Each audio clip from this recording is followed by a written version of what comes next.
This is how we bought 10 years of our life, and how you can do it too. The thing you need to understand is the mechanism is simply a way for you to sell your time in order to exchange it for goods. You sell your time to your employer, he gives you money. You then use that money and you use it to buy things. The more things you buy, the more time you have to sell.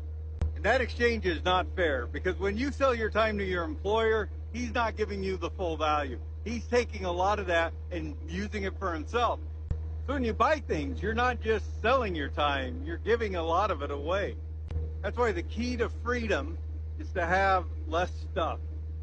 That means less of your time you have to sell and give away, and more you get to keep for yourself. Understanding that led to a eureka moment one morning. I was stressed about whether or not I would have enough to retire on.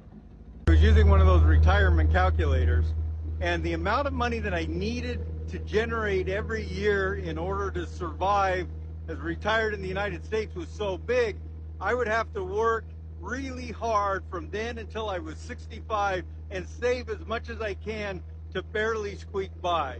And hopefully I'd have maybe a little bit of money left over the day I died to give to my kids.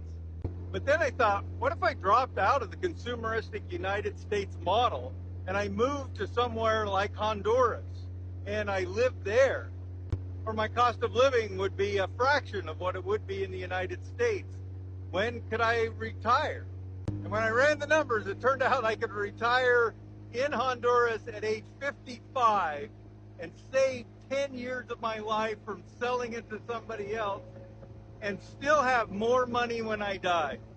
What a crazy moment when you realize it's cheaper to retire 10 years early. Now, that's not what we ended up doing. We discovered that by living somewhere where we bought less stuff and spent less money, we could work just a little bit and only sell a little bit of our time to meet our end. So now we live here, we get most of our days completely to ourselves, and we don't have to touch our retirement.